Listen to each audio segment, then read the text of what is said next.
hem Türkiye'de hem de dünyada birçok insanın ilerleyen dönemde başına gelebilecek en büyük tehlikelerden biridir bu karbon ayak izi. Karbon ayak izi nedir? Karbon ayak izi insanın ve canlı türlerinin yaşam alanlarının tamamıyla oluşturmuş olduğu karbondioksit üzerinden ölçülen bir tanımlama olarak ifade ediliyor. Peki karbon ayak iziyle amaçlanan nedir diye sorarsanız, aslında bizim önümüze çıkan karbon ayak iziyle alakalı dayatma ve gerekçe şu: Paris İklim Anlaşması gereği sözde küresel sıcaklık artışını 1,5 santigrat dereceye sabitlemek. Peki bu sabitleme nasıl olacak? Yani sıcaklığı nasıl sabitleyeceksiniz? Bunun bir düğmesi mi var? Bunun bir başlat ya da sonlandır diye bir mekanizması mı var? Hayır, yok. Onların gerekçeleri, yani bize bunu hayatımıza dikte etmeye çalışanların gerekçeleri şu: insan hareketlerinin azaltılması. Peki burada insan hareketlerinin azaltılması derken nedir? İnsan nüfusunun azaltılması mı, yoksa insanın yaşam alanlarının kısıtlanması mı? İki unsur da var burada. Dünyada kaynakların yetmediğine dair bir ifadeyle karşımıza geliyorlar.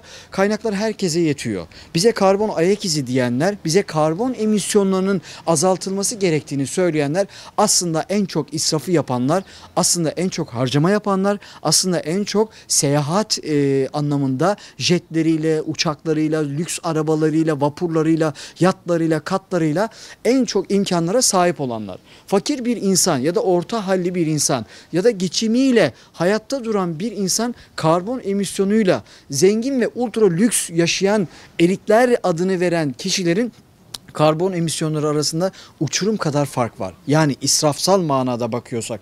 Karbon ayak izi aslında şudur. Bakın, karbon ayak izi, ben size görselli bir şekilde izah edeyim. Karbon ayak izi budur. Karbon ayak izinin etrafındaki şemalar. Bakın, bu ayak izi insan ayak izidir. İnsanın etrafını süsleyen su, emisyon, elektrik, ulaşım, basım, atık, geri dönüşüm, gaz, yakıt, kişisel tüketim. Bunların tamamı karbon ayak izidir. Bu karbon ayak izinin azaltılması, emisyonun düşürülmesi, insan hareketlerinin, insan nefesinin dahi yasaklanması demek.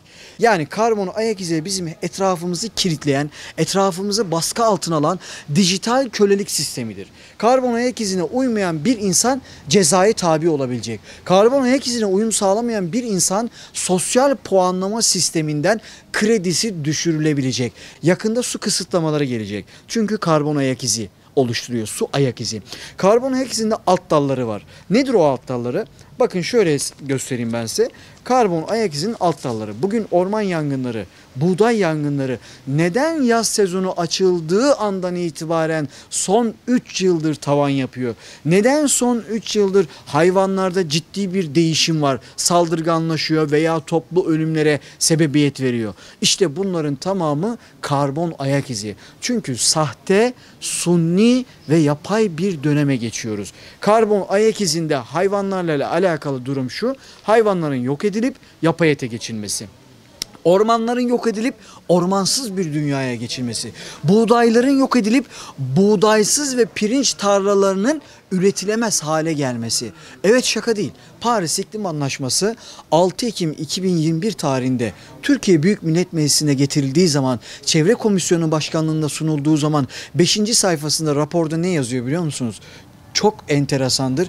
Pirinç tarlalarının emisyon bıraktığı ve aşırı su kullanımına sebebiyet verdiği, aynı şekilde buğdayların da artık insanların hayatından çıkması gerektiği ve geleceğin gıdası olarak da böceklerin, cırcır böceklerinin, hamam böceklerinin, tırtılların ve türevlerinin, hatta insan etinin dahi gündeme gelebileceği bir durum. Ve Avrupa Komisyonu biliyorsunuz geleceğin gıdası olarak böcek tüketimini onayladı. 2025'ten sonra insanlar peynir, süt, tereyağı, balık, tavuk, et türü, bitki türü, maydanoz, roka, marul, aklınıza ne geliyorsa, soğan, sarımsak, bunları hayatınızdan çekecekler. Bunların yapay ve sahte olanları gelecek. Karbon ayak izinin alt dalları var. Bakın, o alt dalları içerisinde yer alan hususlar: 1. Tarım arazisi ayak izi. Tarım arazisi ayak izi. 2. Ormancılık sahası ayak izi. Balıkçılık sahası ayak izi. Kümes hayvanları ayak izi. pati ayak izi. Bunların hepsinin alt dalları var. Su ayak izi, enerji ayak izi. Bu ayak izlerinin tamamı azaltılmasıyla alakalı bir durum. Ormansız, topraksız, karbonsuz dünya dedikleri tek dünya devleti. Tek dünya devleti demek küresel sistemin 2030'da taçlandıracağı ve sahte bir Mesih ilan ederek kendilerinin ritüellerine uygun bir yeni dünya düzeni ve nüfusu azaltılmış bir dünya düzeni. Emisyonun azaltılması demek, karbon emisyonunun azaltılması demek, insan nüfusunun azaltılması demek. İnsan hareketlerinin azaltılması demek. Çünkü biz emisyon biziz. Karbon biziz. Hayatta her şey karbondur. Bakın şu çiçeğin bile, şu yaprağın bile bir karbonu vardır. Karbonsuz hayat olmaz. Karbonsuz hayatı hayattan çekerseniz dünyanın ve insanların fişini çekmiş olursunuz. Dünyanın dengesiyle oynamış olursunuz ve dünyanın dengesini bozmuş olursunuz. Bu iyi bir şey değil. Ama iyi bir şeymiş gibi lanse edecekler. Sahte bir cennet sunacaklar. Bize iyiliği vaat edenler aslında bize bu imkanları, bu baskıları yaşatanlar ve dayatanlar. Bizim iyiliğimizi düşünmüyorlar. Gerçekten düşünselerdi dünyada bugüne kadar bir tek aç insan yatağa girmezdi. Gerçekten iyiliğimizi düşünselerdi bugün Irak'ta 1,5 milyon insan katledilmezdi. Filistin'de, Gazze'de, Doğu Türkistan'da insanlar katledilmezdi. Bugün gerçekten bizi düşünüyor olsalardı orman yangınlarına, buğday yangınlarına bile bile göz göre göre yıllarca bu durumun yaşandığını göre göre asla ama asla müsaade etmezlerdi. Bunların hepsi bir plan dahilinde.